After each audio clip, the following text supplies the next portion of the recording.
Hello everyone, welcome back to Tech Adventure. I hope you're doing great in your journey through software development, embedded systems, and interview preparation. So far, we've covered protocols, microcontroller peripherals, RTOS concepts, C and C++ interview preparation, solid principles, design patterns, and explored the AI series. But today, we're diving into one of the most important and often misunderstood topics in the embedded world, secure boot. Whether you're building microcontroller-based devices, SoCs, medical systems, automotive ECUs, or consumer electronics, secure boot is the first line of defense that protects your device from tampered, unauthorized, or malicious firmware. In this video, we'll walk through the entire secure boot flow step by step. How the boot run begins the chain of trust, how each boot stage authenticates the next, how keys and signatures ensure code integrity, and how real devices guarantee that only trusted software ever runs on the hardware. By the end, you'll have a complete, clear understanding of secure boot, perfect for interviews and real-world embedded development. Let's get started. Welcome back to the deep dive. Our mission here is to take the technology that underpins digital trust. The things that absolutely must work flawlessly, and really peel back the layers until we understand exactly how they function. And today, we are diving into a topic that is foundational, pretty much invisible, and utterly non-negotiable for modern security. Secure boot. Yeah, and if you are listening to this, you're surrounded by devices that are relying on secure boot right now. Right. And we're not just talking about, massive cloud servers or the latest smartphones.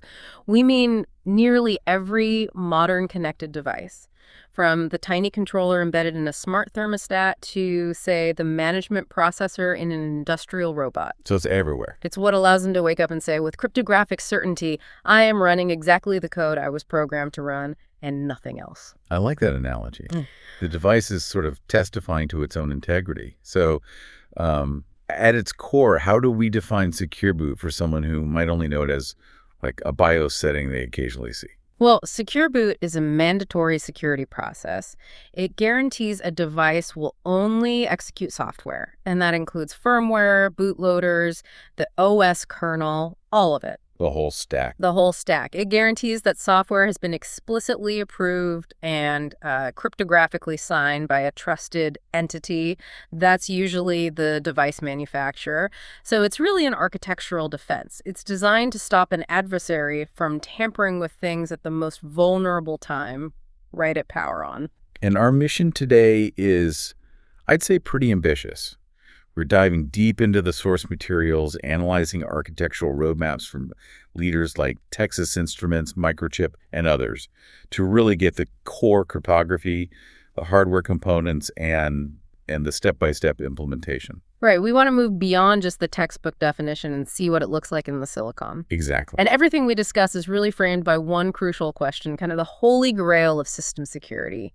How do you establish a hardware root of trust? Because if that very first instruction that the CPU executes isn't guaranteed to be immutable and secure, well, the attacker has already won. It's over before it starts. Exactly.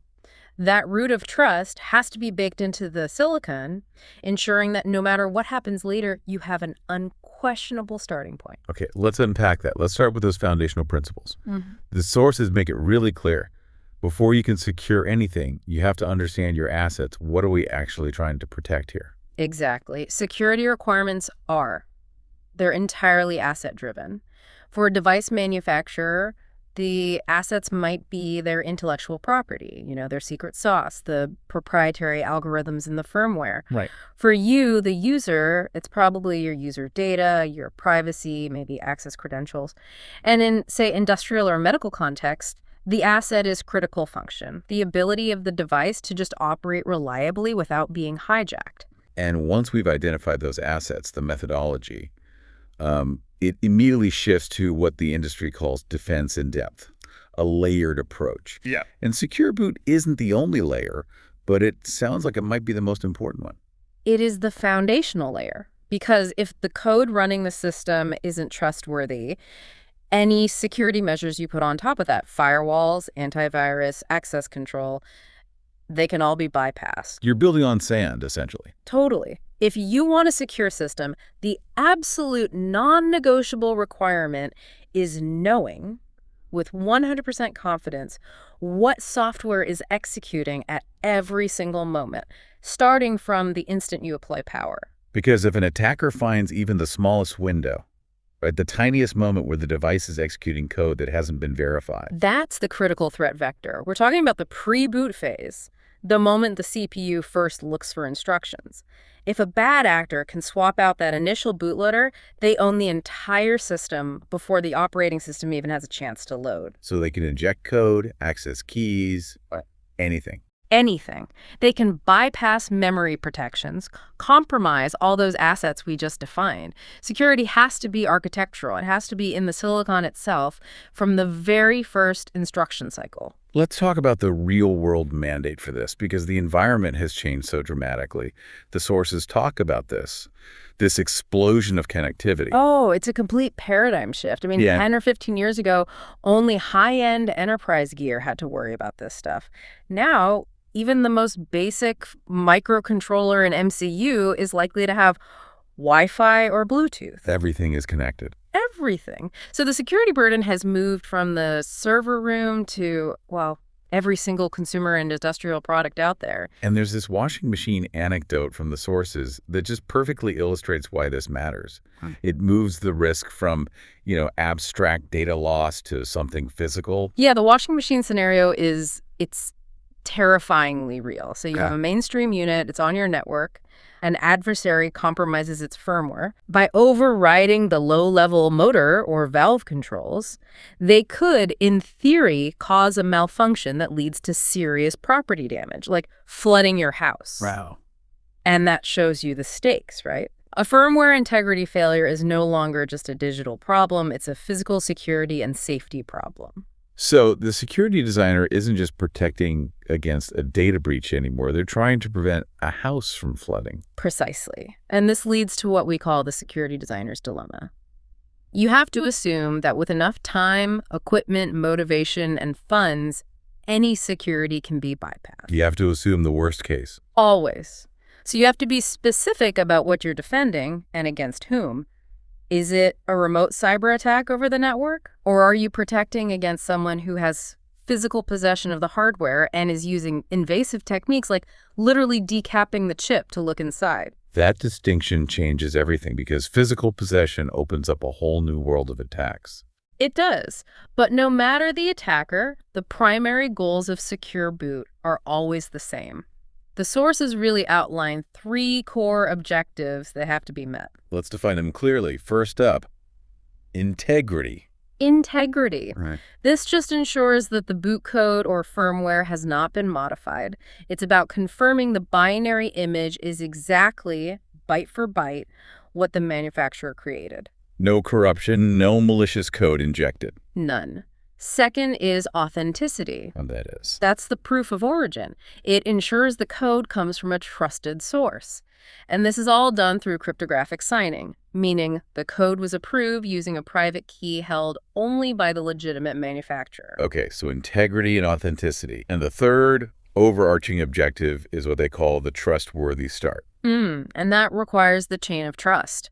This is the system-level goal. Secure Boot doesn't just check the first bootloader.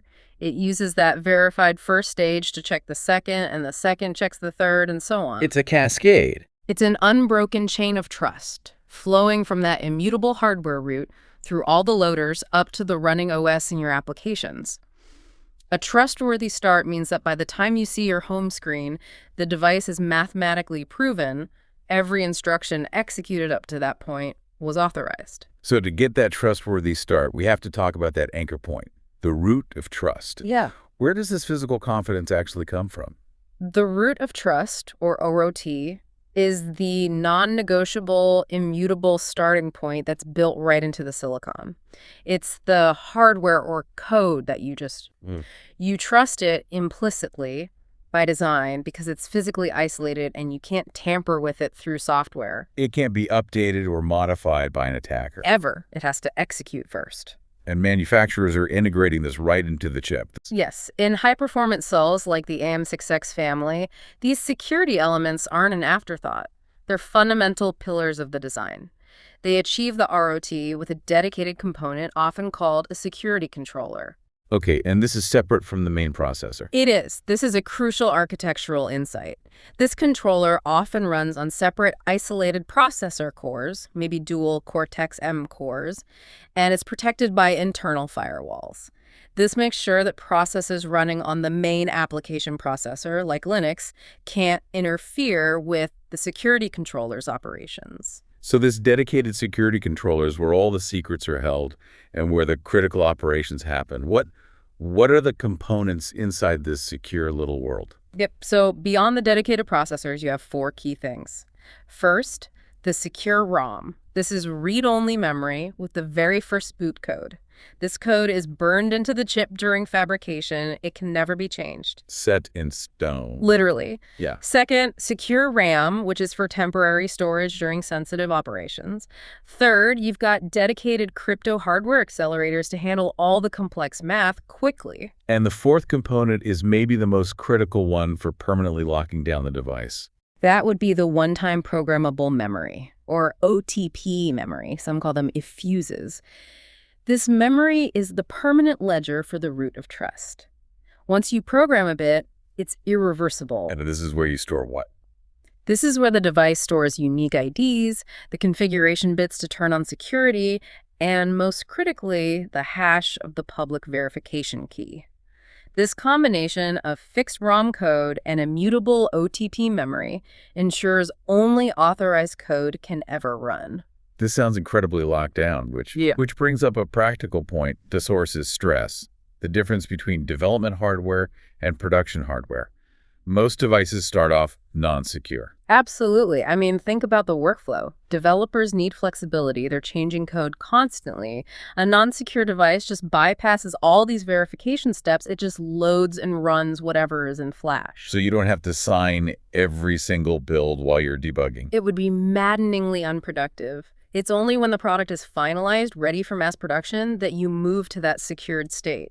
You provision the keys, you flip the security fuses, and you lock it down. Okay, so once that root of trust in the secure ROM has done its job and verified that first stage, the chain of trust starts to extend. Right. The initial confidence is passed upward. The chain of trust is a cascade of responsibility. The boot ROM verifies the primary bootloader. The primary bootloader then takes a security baton, verifies the next stage, maybe U-boot or UEFI, which in turn verifies the OS kernel, and so on. And each stage uses the same underlying crypto mechanism to check the next one. Yep. If the chain breaks at any point, say a kernel update gets corrupted, the system just halts. It maintains integrity above all else. To really get this verification process, we need to focus on the cryptographic tools. I think we can skip the basics of symmetric keys, but let's focus on how asymmetric keys and hashing are used here. Right. So symmetric encryption is central because it solves the distribution problem. You've got a key pair, a highly protected secret private key that's used for signing the firmware, and a widely distributed public key that the device uses to verify that signature. And the key insight there is that the device can verify the signature without ever needing to see or know the secret signing key. Precisely. And this all relies on the properties of a strong hash function, something like SHA-256. The digital fingerprint. It is the digital fingerprint. It's maybe the most important element for the integrity check. It takes this massive piece of data, a 50-megabyte firmware image, and boils it down to a tiny fixed-size digest, say 256 bits. So you're not trying to protect 50 megabytes anymore, you're protecting 256 bits. Exactly. The security burden shifts to protecting the integrity of that single small number. If an attacker changes one instruction in that firmware, the resulting hash changes completely. It instantly invalidates the signature. And when you combine that cryptographic fingerprint with the asymmetric key pair, you get the digital signature. You got it.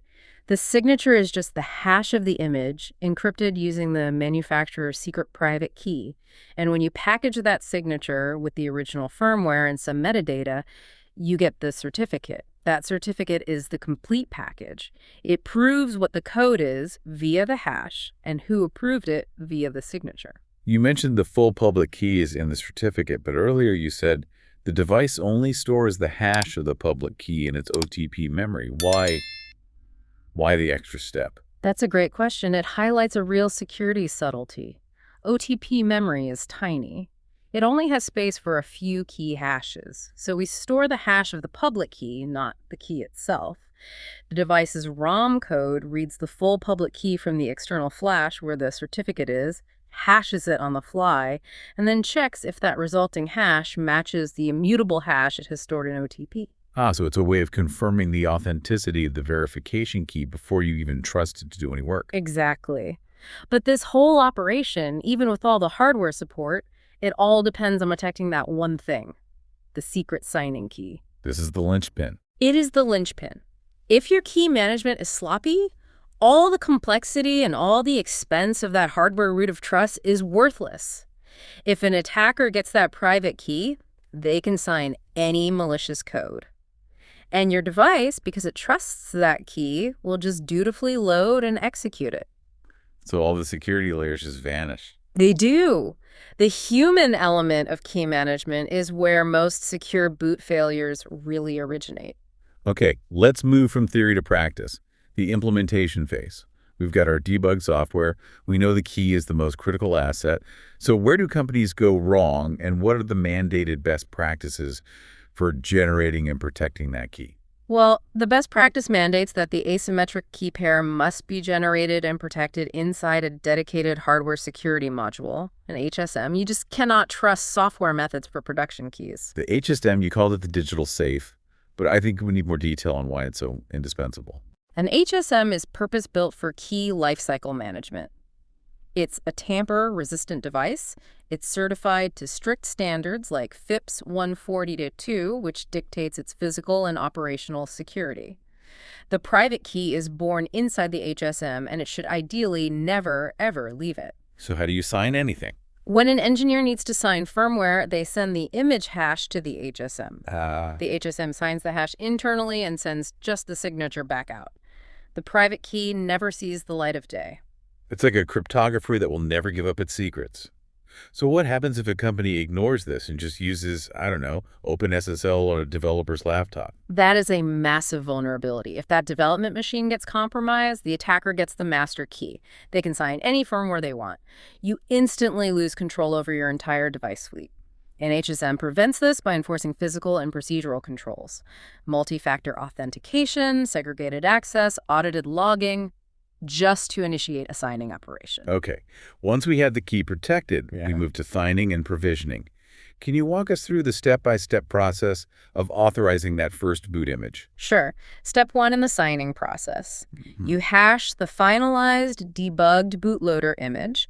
You present that hash to the HSM. The HSM generates the digital signature with its protected private key, and that signature, along with the public key, gets compiled into the BY 509 certificate.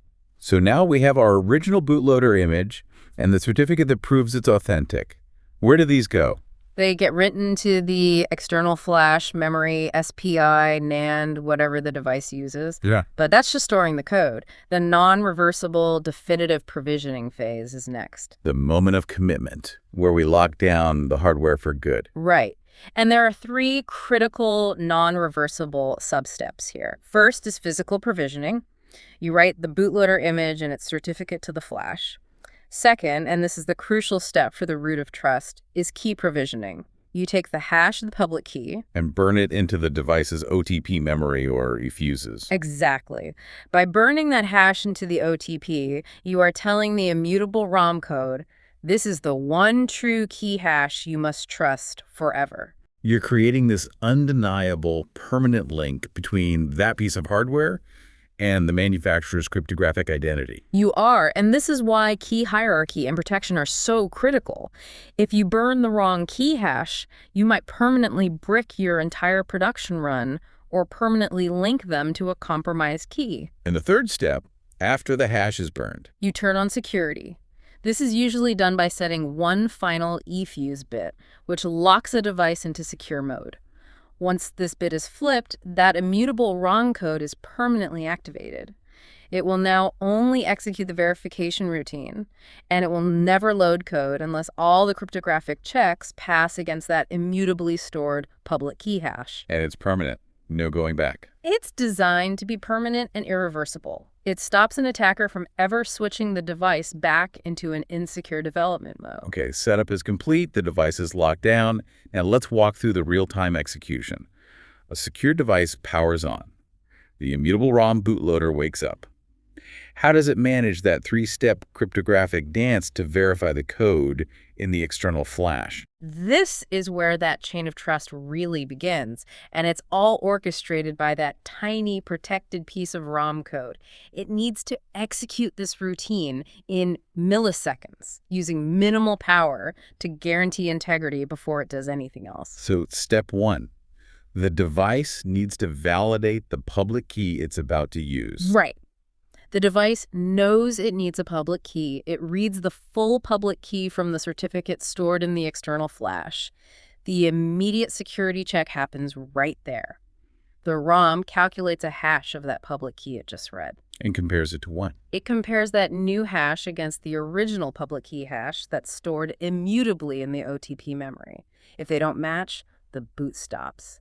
Dead in its track. And this is the vital defense against, say, a physical attack where someone desolders the flash chip and puts their own on. Exactly.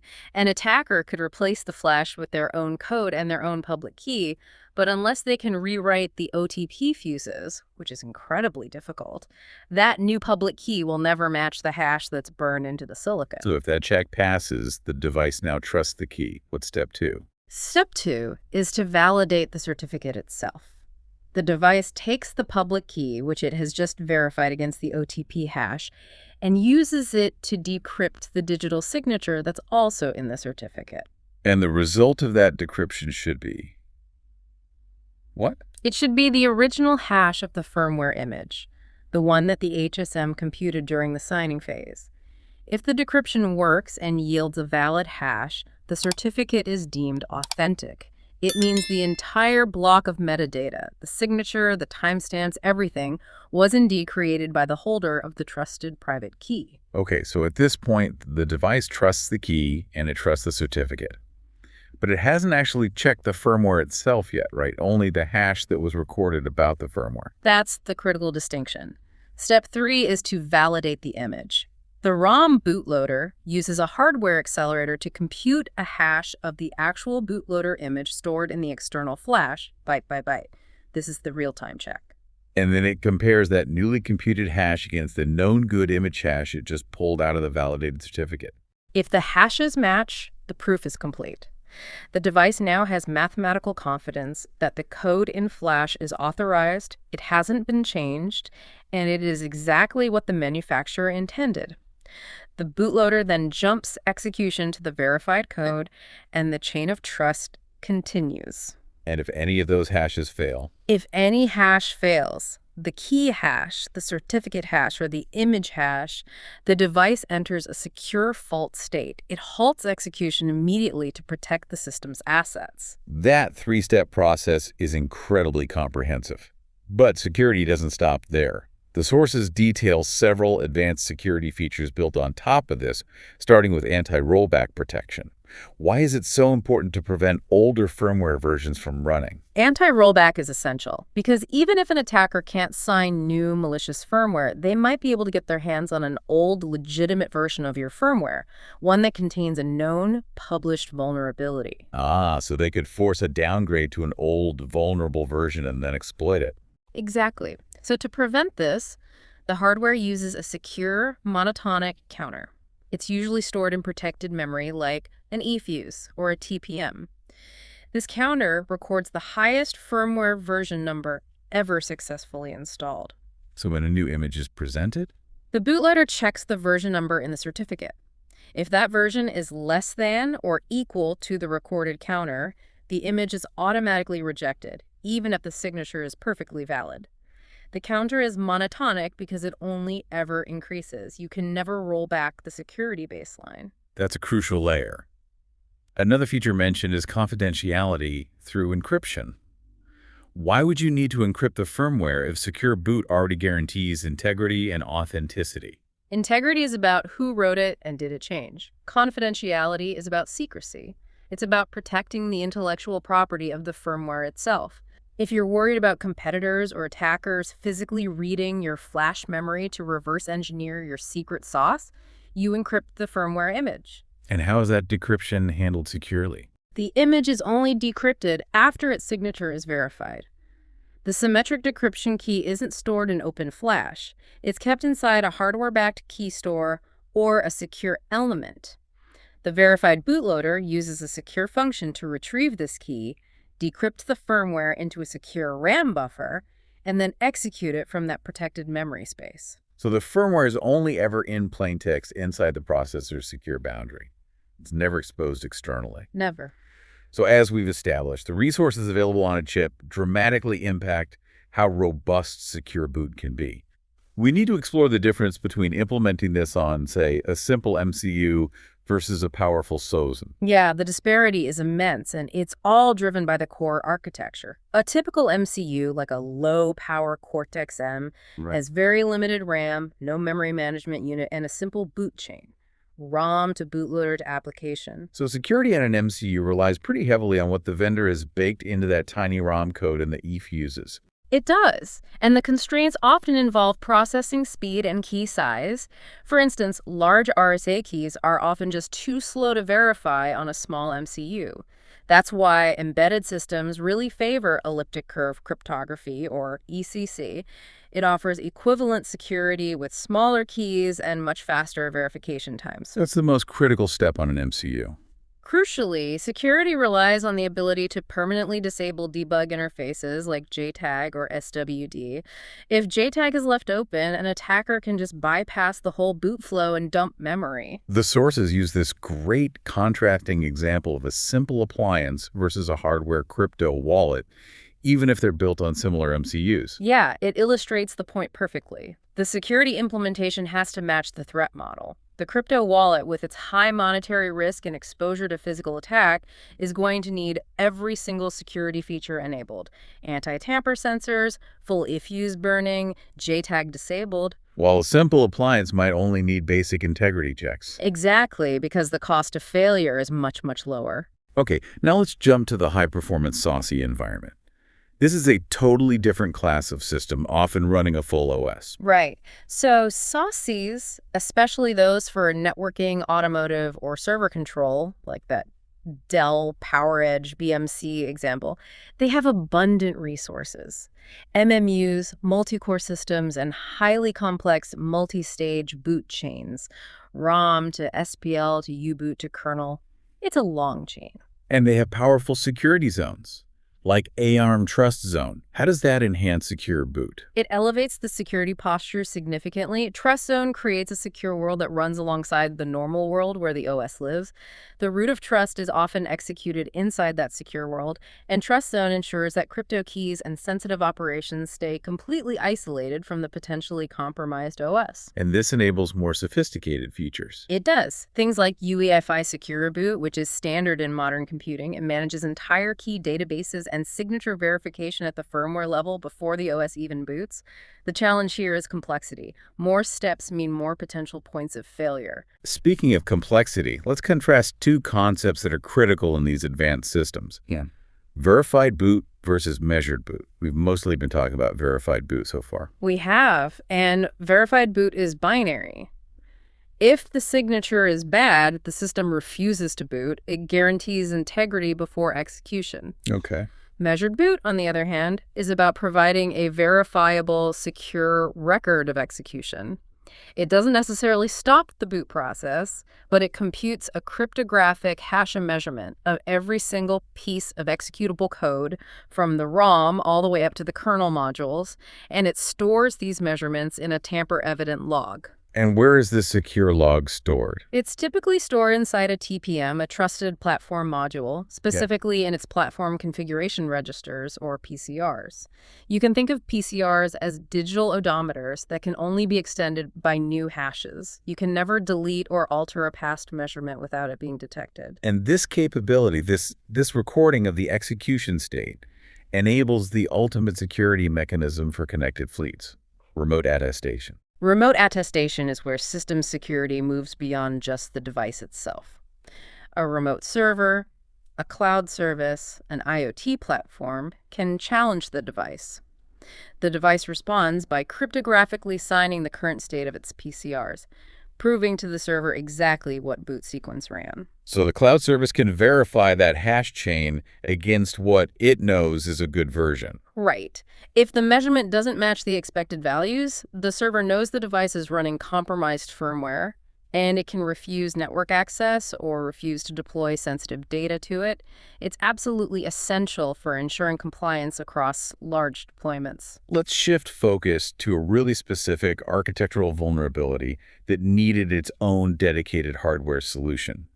The time of check to time of use threat, the Tokayo-U threat. What does that look like here? The Tokayo-U vulnerability happens when the processor verifies the code's signature, that's the time of check, and then it executes the code from an external memory source like SPI flash. That's the time of use. There's a gap. There's a tiny critical time gap between those two phases where a sophisticated attacker with physical access could actually swap out the external flash chip for a malicious one. So the processor verifies the good code, but then executes the bad code. How do you close that instantaneous timing window with hardware? You need an independent, always-on security guard. And this is where specialized controllers like the microchip CEC 1736 or similar platform root of trust controllers come into play. These devices physically sit between the main processor and the external flash. They intercept the boot process. Exactly. When the system powers up, the CEC 1736 holds the main processor in reset. It takes full control of the SPI bus, it reads the firmware, performs the entire signature verification itself, and only if the verification succeeds does it release the main processor from reset. The window is closed before the processor even gets to execute a single instruction. Right. And the most advanced versions of these controllers take it a step further with runtime monitoring. The CEC 1736 doesn't just verify and release, it contains a verified golden copy of the bootloader. It continuously monitors the SPI bus, and if the main processor tries to read an instruction that doesn't match that golden copy, the controller immediately forces a hard reset. So it's protecting integrity throughout the entire runtime phase. The entire critical runtime phase, yeah. Okay, finally, let's discuss the dedicated hardware used almost universally across both MCU and SoC environments. The secure element. Why is this dedicated chip often necessary when the main processor already has its own security controller? The secure element is like the Swiss Army knife of security. It specializes in the things the main processor often struggles with. First, it provides immutable key storage that is architecturally separate, offering redundancy. Second, and this is often most important for smaller systems, it accelerates cryptographic operations. ECDSA verification is mathematically intensive, and offloading that to a dedicated crypto accelerator in the SE drastically reduces boot time and power consumption. And crucially, these elements offer superior physical protection. They do. Secure elements are designed to withstand invasive attacks. They often include active shield features, mesh layers to detect physical probing, real-time detectors for out-of-spec power supply voltages or extreme temperatures. If the SE detects an attempt at physical tampering, it's programmed to instantly zeroize or wipe the sensitive keys stored inside. Protecting the root secrets from extraction no matter what. No matter what. So this whole deep dive has really established that secure boot is a mandatory foundation. It's built on that immutable root of trust, cryptographic signing, the chain of trust.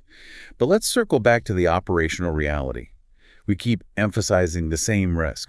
The linchpin of the whole process is private key management. Absolutely. The engineering and the silicon are fantastic, but they only protect against unauthorized changes to the code.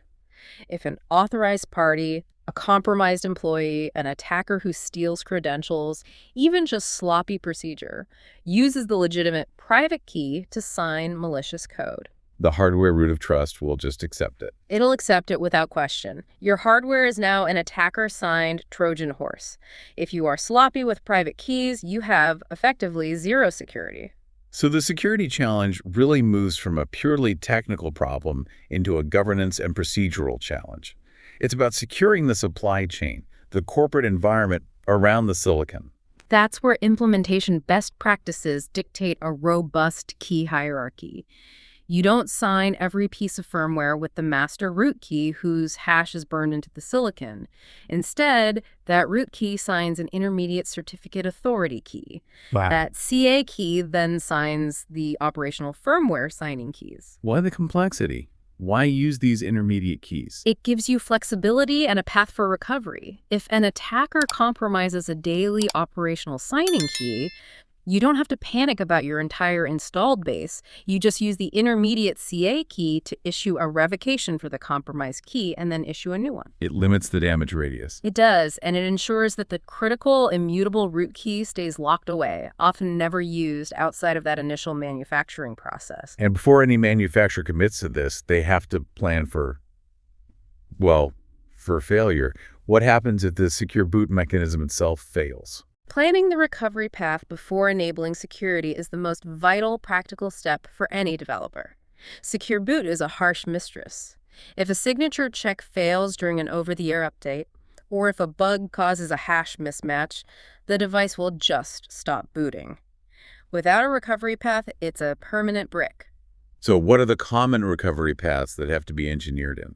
The primary methods are often redundant systems or secure fallback modes. One common approach is A-B partitioning. The update is applied to an unused partition.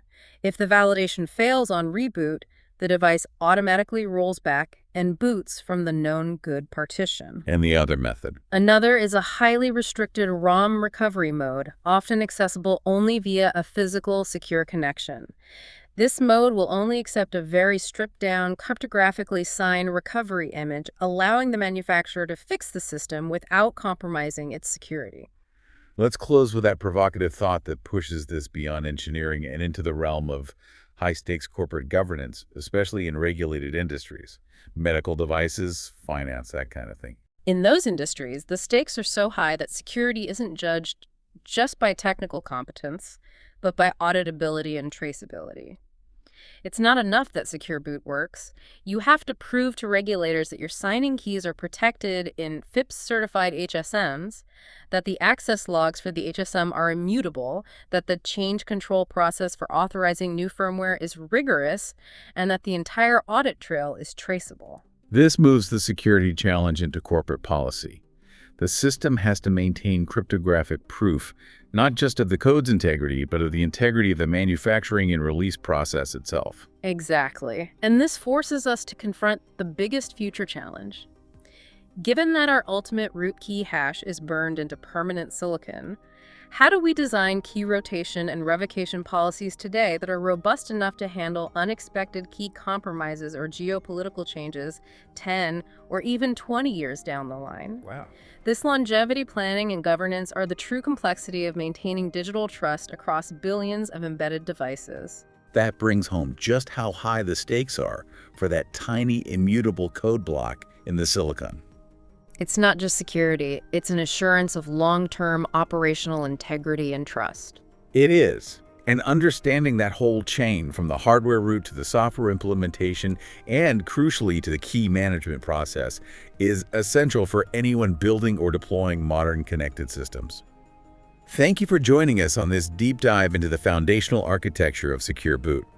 We hope you now have a clearer understanding of why protecting that private key in an HSM is probably the single most important action you can take. Thank you. Until next time, keep digging into the details.